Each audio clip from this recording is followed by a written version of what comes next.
Welcome back to my channel. You guys know I am here to help you. I want you to succeed. I want you to win. I want you to be your best version of yourself. So I gotta tell you some things because I don't want you to go down the wrong path. So in this video, we're gonna be talking about the 5 don'ts for when you're vegan. These are things that will sabotage your vegan lifestyle. This can be applicable to you if you're a brand new vegan. Welcome to the lifestyle. Hey there.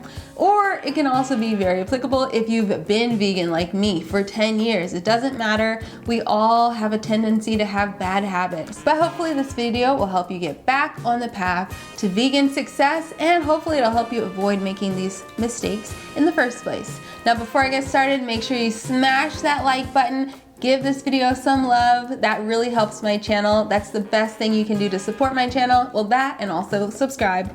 Let's just take a moment to subscribe. Okay, thank you. Okay, now let's get into those 5 things.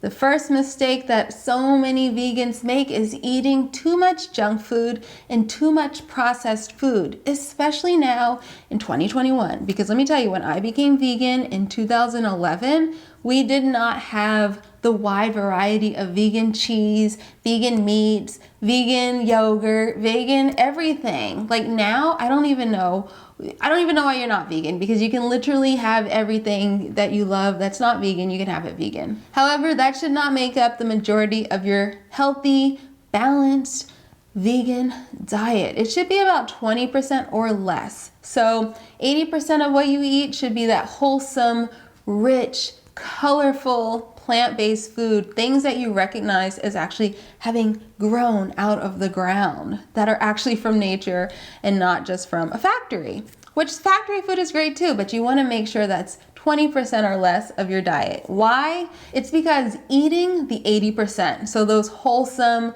nutrient-dense, plant-based foods, that's really what's going to energize you, what's going to help you meet all your nutrient needs. They are going to help you be healthy. That's bottom line. However, the processed food, that tends to have more sodium, more sugar, more fat. It's more processed, and we all know that processed foods are not the best foods. So again, 80-20. I love to remember that rule. Stick to that. Number 2 mistake is not eating enough food. You have to eat enough food to feel nourished, to feel full, to feel satiated, and to feel healthy and energized. When you're vegan, if you're ever hungry, if you ever feel weak, like I'm not eating enough protein, then you're not eating enough food. And that is the easy fix. Just eat more food. Remember that animal products have more fat and tend to be higher in calories. So if you're eating a standard American diet, what you picture as like the right portioning for your meal is not applicable when you're vegan. When you're vegan, that all goes out the window. You can have plates that are full of food that are just like loaded up high. I sometimes eat a salad. Well, I try to eat a salad every day that I eat out of a mixing bowl. It is that large because it won't fit into my normal bowls. Portion size may be larger when you're vegan, okay, because there are fewer calories and less fat. One of the things I like about being vegan is that I decide when I've had enough food based on how I feel, when I'm full. There's no outside person telling me this is how many calories I should eat or this is how many macros I should make sure to consume. I know I've had enough food when I feel full. I know I've had enough protein when I feel energized and I feel strong. I know I've had enough fiber when I go to the bathroom and it's healthy and it happens at least once a day. Keep that in mind. So, eating vegan, you don't have to stick to these strict rules that you might be used to from eating a standard American diet. It's a lot more individual. You don't have to be afraid of food. You don't have to feel guilty if you eat a lot of food. It's a much better way to eat. Personally, I think so. If this video is helpful to you, make sure you hit the like button. This is an important one. This mistake, all these mistakes, they mean a lot to me because people are always emailing me and talking to me about these things, and I'm constantly like, no, don't do it like that. Don't worry about that. And this one, number 3, is getting caught up in myths about what to eat. Do you need to just eat a high protein vegan diet? Maybe you should be fully raw. Maybe you're eating too much fruit. Maybe you should never even look at soy. Now, getting caught up in those things is going to confuse you and lead you down the wrong path. For example, eating soy is fine. It's good for you. It's not going to make you grow breasts if you're a man. It's not going to give you cancer if you're a woman. I will link to plenty of scientific, peer-reviewed articles and information down below if you want to check that out. I know a lot of people are afraid of eating soy, so please check that out. And if you don't believe me, fine, don't eat soy. But don't get caught up so easily in what other people say you should avoid. And especially when those other people say that and there's no actual scientific evidence to back up those claims. Oh my gosh, so many people are afraid of eating fruit because they're afraid of eating sugar.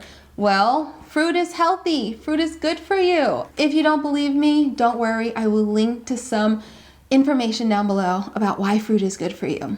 And if you don't believe me even more, I can be your anecdotal evidence that fruit is good for you. I'm healthy. I feel great. I've been vegan for 10 years and I eat a lot of fruit and I have no complaints. So there you have it. There you go. Here's another one. Trying to consume so much protein, way too much protein for your activity level. It's not necessary. If you're pregnant, if you're an athlete, you of course need to eat more protein, but protein is linked with just general eating more calories. So you don't have to be so focused on protein when you're vegan. It's super easy to get enough protein in your vegan diet as long as you're eating plenty of vegetables, whole grains, legumes, nuts, and seeds. Easy, done. This is another myth. You think that you can't eat beans because you ate beans 3 years ago and they gave you gas or they had you on the toilet. Look, if you have a hard time digesting beans, I promise you this, unless you have like a serious gastrointestinal issue going on, if you eat more beans, start small, your body will become accustomed to breaking them down and they will be a friend to you. I promise you. If you can't digest them now, that probably means you need to eat more beans. Of course, if you have a medical condition, you have a medical condition. But for the vast majority of us, we just need to eat more beans and then our bodies love them. Oh my gosh, number 4, so important. It's forgetting about your vegetables. You have to eat your vegetables when you're vegan. Well, you don't have to, but if you want to be healthy and you want to thrive and you want to get the most out of this lifestyle, then you should eat your vegetables. Now, when I'm talking about vegetables, I'm really specifically talking about greens and even more specifically, dark leafy greens. I highly recommend eating them at least once a day, at least once. So that's kale, that's collard greens, and it also includes things like spinach, arugula, or cruciferous vegetables like broccoli and cauliflower. These foods are so important because they happen to be some of the most nutrient-dense foods you can eat. So why leave them out of your diet? And they're so easy to eat. For example, for breakfast, you could have a green smoothie. For lunch, you could have a big kale salad with arugula and romaine lettuce and maybe even some roasted cauliflower. Yes, all in one salad. I will link some recipes down below, of course. And for dinner, you could have some sauteed greens, or you can add greens into your soup or stew, or I mean, you can get creative. Greens are wonderful. You could make wraps using collard greens as the actual wrap rather than tortilla or a whole wheat wrap. You can get so creative and they're so healthy. I even like having vegetables for a snack. I know that makes me sound like the most lame person on the planet, but trust me, they're delicious. Like kale chips. I also like to make crispy cauliflower or broccoli in my air fryer, and it is literally, I'm not joking, literally as delicious as eating salty tortilla chips or potato chips. Try it, trust me. The next mistake is not meal planning and not meal prepping, and I didn't write a lot of notes for this one because I am guilty of this, y'all. Y'all know I am like the foodie girl. I'm a blogger, but even I have a hard time with meal prepping. It's really not that hard. Just make sure you take some time out of your week to meal prep. You can make it a party. You could do Zoom. My friends and I sometimes do Zoom cooking parties, though we really don't get that much done. But anyway, whatever works, make it happen. I promise it will make your life so much better. So those are the mistakes. Those are the things that we need to avoid to make sure that we have a successful, healthy, happy, thriving vegan life. Let me know which other ones I may have forgotten and didn't add to the list. Leave them down below. If you have any questions about any of these, please leave your questions down below as well. I'll try to get to you, and I know this community of wonderful people will also help in any way we can, because we want to see everybody succeed and enjoy being vegan, of course. Thanks so much for liking this video and subscribing to my channel. I'll see you guys next week with another video. Bye!